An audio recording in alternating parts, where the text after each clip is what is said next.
चीनी के दाम क्यों छू रहे आसमान? क्या वाकई में गन्ने की कमी है या कुछ और? अब मैं आपको महंगाई का पूरा गणित बताने जा रही हूँ और ये भी कहा गया है कि चीनी की कोई भी कमी नहीं है। सब कुछ आपको इस वीडियो में बताएंगे। नमस्कार, मैं हूँ आपके साथ आयुषी गुप्ता।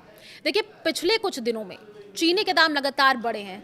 सहारनपुर की अगर हम बात कर ले तो सहारनपुर में भी चीनी के दाम 8 से 10 दिनों में 45 रुपए से बढ़ करके 65 से 70 रुपए तक पहुंच चुकी है, जो आम आदमी की पहुंच से दूर जा रही है। चीनी खरीदने से पहले लोग कई बार सोच रहे हैं, लेकिन चीनी ही नहीं बल्कि गन्ने से बनने वाला गुड़ और शक्कर भी महंगा हुआ है। आज हम आपको इस खबर में बताएंगे चीनी के साथ साथ गुड़ शक्कर पर कितने रुपए बढ़े हैं और क्या कुछ कारण निकल करके सामने आ रहे हैं। क्या आने वाले दिनों में चीनी के दाम बढ़ेंगे या चीनी के दाम कम होंगे? देखिए, सहारनपुर की बेहट विधानसभा के गांव कोथड़ी बहलोलपुर के रहने वाले संजय चौहान, जो कि सहारनपुर में सबसे ज्यादा गुड़ और शक्कर का उत्पादन करते हैं, उन्होंने ये बताया है कि लंबे समय से किसानों की ये मांग देखी जा रही थी कि किसान अपने गन्ने को काट करके मिलों में डाल देता है और मिलों में साल साल भर तक उनका पैसा रुका रहता है। इसलिए किसानों ने गन्ने की खेती को करना कम कर दिया। साथ ही हमने भी अपने गन्ने की खेती को करने के साथ उसको मिलों में डालना बंद कर दिया और उससे गुड़ और शक्कर बनाते हैं, जो चीनी से अच्छा दाम होता है और हमारा पैसा हमें तुरंत मिल जाता है। अब किसानों ने गन्ने की खेती को घाटे का सौदा बता दिया है। किसान संजय चौहान ने लोकल 18 से बातचीत की। उन्होंने बताया कि जिस तरीके से चीनी के दाम बढ़े हैं तो गुड़ शक्कर के दाम बढ़ने भी स्वाभाविक है। हम जो गुड़ शक्कर बनाते हैं ज्यादातर ऑर्गेनिक है, ना ही हम अपने गन्ने में केमिकल डालते हैं और ना ही गुड़ को बनाने में। पहले हमारे शक्कर का रेट 120 रुपए प्रति किलो और गुड़ का रेट 140 प्रति किलो रुपए था, जो कि अब बढ़ करके 150 और 170 रुपए हो चुका है। इसके पीछे की कारण की बात कर ले तो गन्ने की पैदावार कम नहीं हो रही है, लेकिन अगर किसान का कोई भी काम घाटे का रहेगा तो उस काम को वो क्यों करेगा। अब चीनी मिली अगर अब बात कर ले, देखिए चीनी मिल जल्दी नहीं करते हैं पेमेंट। अब जानकारी ये भी है, संजय चौहान ने ये बता दिया कि जैसे चीनी मिल है वो किसान को समय पर पेमेंट नहीं करते हैं।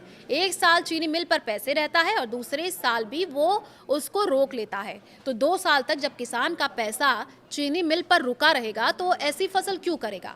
किसान के अपने बहुत खर्चे होते हैं, इसलिए अब किसान दूसरी फसलों की ओर डाइवर्ट हो रहा है। हम लोगों ने पिछले 8 साल पहले ही चीनी मिलों में गन्ना डालना बंद कर दिया था। इस तरीके के रिएक्शन आए हैं। उन्होंने कहा कि अब हम उस गन्ने से गुड़ शक्कर तैयार करते हैं, उसमें हमें किसी प्रकार का नुकसान नहीं होता, तो हमें ऑर्डर ज़्यादा मिलते हैं और हमें पैसा साथ के साथ मिल जाता है। लेकिन अगर ऐसे ही चलता रहा तो आने वाले त्योहारों में चीनी के साथ साथ गुड़ शक्कर के दाम भी बढ़ सकते हैं। अगर चीनी के इसी तरीके से दाम रहेंगे तो हमें उम्मीद है कि अगले साल सरकार गन्ने का दाम भी बढ़ाएगी, ये कहा गया है जो लोकलाइट्स हैं जब उनसे बात किया गया। अब देश भर में चीनी की कीमतों में आई हालिया तेजी के बीच industry body Indian sugar mills association ने स्थिति साफ कर दी है। आईसीएमए ने सोमवार को कहा है कि देश में चीनी की कमी नहीं है। आने वाले दिनों में खुदरा बाजारों में कीमतें कम होने की उम्मीद है। पिछले एक महीने में चीनी 20% से ज्यादा महंगी होकर के 56 से 60 रुपए प्रति किलो हो गई। इसके बाद सरकार ने राहत देने के लिए ड्यूटी फ्री इंपोर्ट को मंजूरी दी थी। अब 10 lakh ton duty free import को मंजूरी मिली है। खुदरा और थोक बाजारों में चीनी के दाम 56 से 60 प्रति किलो पहुंचने के बाद केंद्र सरकार ने 20 अगस्त को बड़ा फैसला लिया था। सरकार ने 10 लाख टन रॉ शुगर के बिना किसी सीमा शुल्क आयात की अनुमति दी है, ताकि बाजार में सप्लाई बढ़ा करके कीमतों पर काबू पाया जा सके। National federation of cooperative sugar factories ने भी घरेलू सप्लाई को पर्याप्त बताया। एनएफसीएसएफ के अध्यक्ष प्रकाश नाइकनवे ने यह कहा है कि फेडरेशन ने 2025-26 सीजन के लिए अपने नेट शुगर प्रोडक्शन के अनुमान को 2.79 करोड़ टन पर बरकरार रखा है।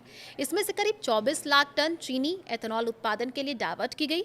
भारत में हर साल इस तरीके से जानकारी मिली तो अभी चीनी के दाम को लेकर के देखिए स्थिति साफ हो चुकी है और इस पर जो रिएक्शन आया है वो भी मैं आपको बता दूं।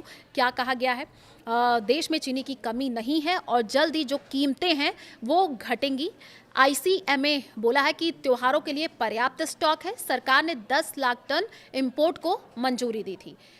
तो चलिए, हमारे इस खास पॉडकास्ट में इतना ही। और चीनी को लेकर के आप क्या सोचते हैं, जिस तरीके से दाम बढ़े हैं, आपकी क्या सोच है उसको लेकर के आप कमेंट बॉक्स में अपनी जो प्रतिक्रिया है वो लिख सकते हैं।